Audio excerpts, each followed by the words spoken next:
అందరికీ నమస్కారం అండి. Welcome to life of Shweta vlogs. అందరూ ఎట్లున్నారు ఫ్రెండ్స్? మంచిగా ఉన్నారా? మేమైతే మంచిగా ఉన్నాము. మీ అందరు కూడా మంచిగా ఉండాలని మనస్ఫూర్తిగా కోరుకుంటున్నా.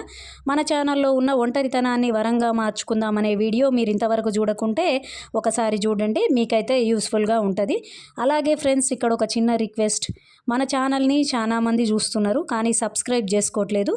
మీకు గనక మన ఛానల్లో ఉన్న వీడియోలు నచ్చినట్టయితే సబ్స్క్రైబ్ చేసుకోండి. అలాగే ఒక చిన్న లైక్ ఇవ్వండి.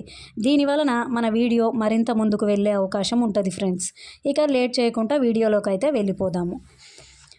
మనము ఎప్పుడైనా సరే జీవితంలో మన చుట్టూ అమ్మ నాన్న ఉన్నారు కదా, లేకపోతే మన బ్రదర్సు సిస్టర్స్ ఉన్నారు కదా అని, లేదా హస్బెండ్ ఉన్నాడు కదా అని మనము ఒంటరిగా ఉండడం అయితే అలవాటు చేసుకోము. ఏమవుతుందంటే ఒక్కొక్కసారి ఒంటరిగా ప్రయాణించవలసి వస్తుంది జీవితంలో. గట్లనే మనము ఒంటరిగా ఉండవలసి వస్తుంది ఇంట్లో కూడా. ఎందుకంటే జీవితం అనేది మనము ముందే ఊహించలేము కాబట్టి కొన్ని అనుకోని సంఘటనలు వస్తాయి. ఇలాగే నేను కూడా ఎప్పుడూ అమ్మ నాన్న వాళ్ళతో ఉండడం వలన, నేను ఎప్పుడు బయట ఉండకపోవడం వలన నాకైతే ఒంటరిగా ఉండడం అయితే అలవాటు లేదు.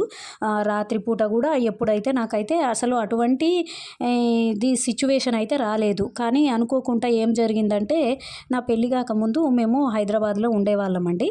అలా ఉన్నప్పుడు ఒకసారి మా ఫాదర్కి అయితే కిడ్నీ ప్రాబ్లం వచ్చింది. అనుకోకుండా హాస్పిటల్లోనే మా అమ్మ మా నాన్న స్టే చేయాల్సి వచ్చిందండి ఆ రాత్రి. నాకు ఒక అన్నయ్య ఉన్నాడండి, నేను మా అన్నయ్య జాబ్ సెర్చింగ్ మీద బెంగళూరులో ఉండేవాడు. నేను కూడా ఇక్కడ జాబ్ సెర్చింగ్ చేస్తూ హైదరాబాద్లో పేరెంట్స్తో ఉన్నాను. అయితే వాళ్ళు ఆ రోజు హాస్పిటల్లో స్టే చేయడం వలన నేను ఆ రోజు రాత్రి ఇంట్లోనే ఉన్నానండి. పక్కన వాళ్ళు ఉన్నారు కానీ అయితే మాది చివరికి ఉండేదండి, సెకండ్ ఫ్లోర్లో ఉండేది ఇల్లు. ఇక పైన అయితే ఏం లేదు. మామూలుగా అయితే నేను భయపడుకుంటేనే, నేను అంతకుముందు లేను కాబట్టి నాకైతే ధైర్యం అయితే తక్కువగానే ఉంది. చాలా భయం అయితే అయింది ఫ్రెండ్స్. నేను ఇప్పటిలాగా అంత ధైర్యంగా లేను. ఎందుకంటే నాకు అటువంటి సిచ్యువేషన్ రాలేదు, ఒంటరిగా ఉండవలసి రావడం అట్లయితే ఎప్పుడూ రాలేదు. ఇక నేనైతే నైట్ అయింది ఫ్రెండ్స్, పడుకున్నాను. ఇక 12 అట్లా అనుకుంటా. మాకు విండోస్ అటు సైడ్ ఉంటాయి ఫ్రెండ్స్, ఏంది హాల్లో లాస్ట్కు ఉంటాయి, చిన్న బాల్కనీ ఉంటుంది. అయితే నాకు ఏం జరిగిందంటే ఫ్రెండ్స్, 12 అట్లా మెలకు వచ్చింది. అప్పటికీ నేను సరిగా ఏం పండుకోవట్లేదండి. నాకు కొంచెం భయంగానే ఉంది. సెల్ చూసుకుంటూ అలా గడిపేస్తున్నాను. అన్ని లైట్లు అయితే వేసేసుకొనే ఉన్నాను. తలుపులు అయితే ప్రాపర్గా కరెక్ట్గానే పెట్టేశాను. ఇక డిన్నర్ అయింది, పడుకున్నా.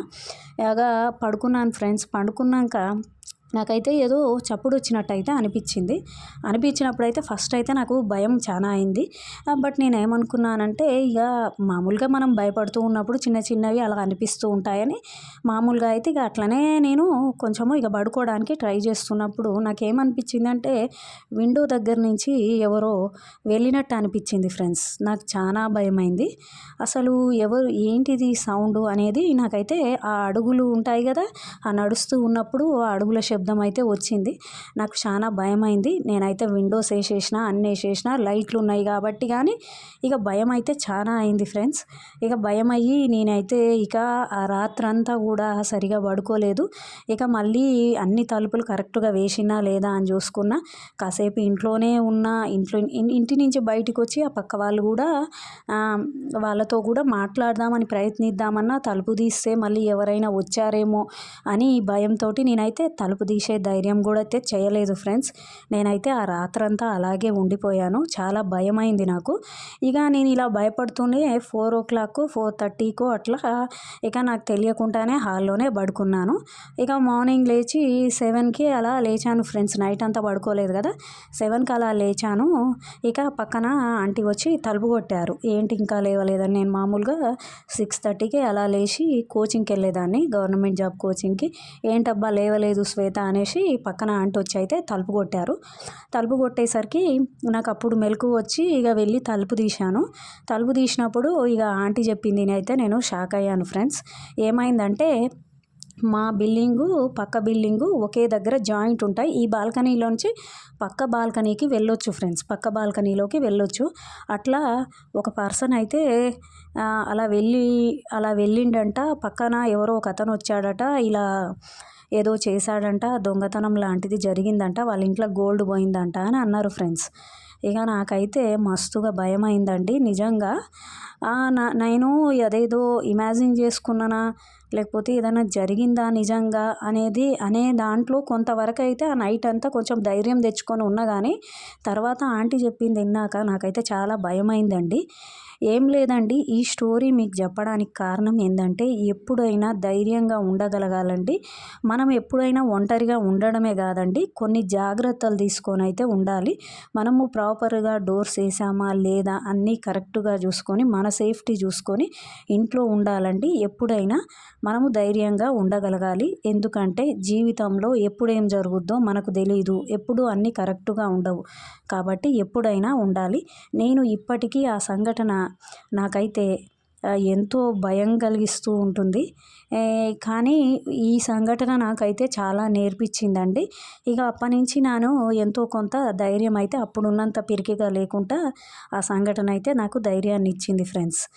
ఇలా మన జీవితంలో జరిగే సంఘటనల గురించి భయపడకుండా అందులోంచి ఎంతో కొంత నేర్చుకొని మనం మోటివేట్ అయ్యి ఇంకెప్పుడైనా అటువంటి సంఘటనలు ఎదురైనా ధైర్యంగా ఎదుర్కొనేటట్టు ఉండాలనేదే నేను మీకు ఈ విషయం చెప్పే ఉద్దేశం ఫ్రెండ్స్. ఇదండి. ఇలా కొందరి జీవితాలలో కొన్ని డిఫరెంట్గా జరుగుతూ ఉంటాయి. బట్ జీవితాన్ని ఎప్పుడూ ఒకే విధంగా జరుగుతుందని మాత్రము ఊహించుకోకండి ఫ్రెండ్స్. అలా ఎప్పుడూ ఉండదు. ఒంటరి ప్రయాణం, ఒంటరిగా ఉండడం, అందరితో కలిసి ఉండడం, ఇవన్నీ జీవితంలో పార్టులే. ఎప్పుడూ అందరితో కలిసి ఉండడం కుదరదు. మీరెంత ధైర్యంగా ఉంటే మీ జీవితం అంత స్ట్రాంగ్గా నిర్మించుకోగలుగుతారు. ఓకేనా ఫ్రెండ్స్? ఇదండి.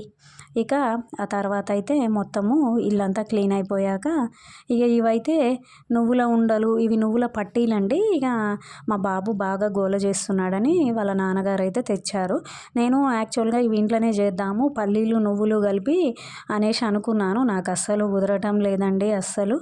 ఇక కుదరట్లేదని ఇక సరేలే కొన్ని తెద్దాము అనేసి మా హస్బెండ్ తెచ్చాడు. మనం ఇంట్లో తయారు చేసి పెట్టినవి అయితే బెటర్, కానీ ఇక ఇప్పటికిప్పుడు అంటే నాకు కొంచెం కుదరక తెచ్చాడు. కానీ బాగున్నాయండి టేస్ట్. పిల్లలు కూడా బాగా ఇష్టపడుతున్నారు.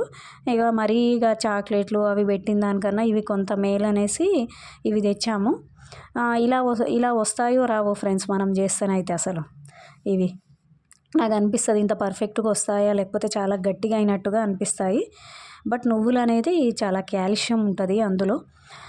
సో ఎప్పుడైనా పిల్లలకి పల్లీలు నువ్వులు కాంబినేషన్ బెల్లంతో చేసి పెడితే పిల్లలు మాత్రం చాలా ఆరోగ్యకరంగా పెరుగుతారు. నేను కూడా ఇంట్లో చేద్దామని చూస్తున్నాను ఒక 2-3 డేస్లో. ఇంకా ఇవైతే నిమ్మ చెక్కలు. మా బాబుకి ఆ మధ్య జ్వరం వచ్చింది, తను ఏం తినలేకపోతున్నాడు, వామిటింగ్స్ అవుతుంటే ఈ నిమ్మ చెక్కలు తెచ్చిచ్చాడు వాళ్ళ డాడీ. ఇక అప్పటి నుంచి ఎప్పుడు నాకు ఆ నిమ్మ చెక్కలు నచ్చాయని తెప్పించుకుంటూ ఉన్నాడు. నేను అంటున్నాను అవి బయటివి తినొద్దు అంటున్నాను. ఇక ఆ స్నాక్లో ఒక్కొక్కటే తీసుకెళ్తా రోజు కంటే ఇక తెచ్చామండి. ఇక లంచ్ ఇవ్వడానికి వెళ్దామని నేను బయటికి వెళ్తానైతే 12 o'clockకే అండి. ఎండ ఉంది, అప్పుడే ఎండాకాలం వచ్చిన ఫీలింగ్ కలుగుతుంది.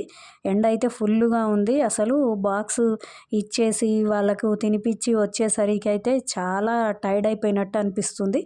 ఇక ఇప్పుడే ఎండాకాలం ఇంతగానం వస్తే ఫిబ్రవరిలో ఇక ముందు ముందు ఎట్లుంటుందో మరి. ఇక మార్చి ఏప్రిల్లో అసలు ఆ ఎండలకి ఎలా లంచ్ ఇచ్చి రావాలో నాకైతే అర్థం కావట్లేదు ఫ్రెండ్స్.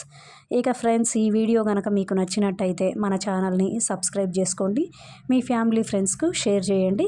ఇలాగే మీకు ఉపయోగపడే మరిన్ని మంచి వీడియోలు తీయడానికి నేనైతే ప్రయత్నిస్తాను ఫ్రెండ్స్. అలాగే మీ జీవితంలో జరిగిన సంఘటనలు కూడా నాకు కామెంట్ రూపంలో అయితే ఒకసారి తెలియజేయండి. Thank you.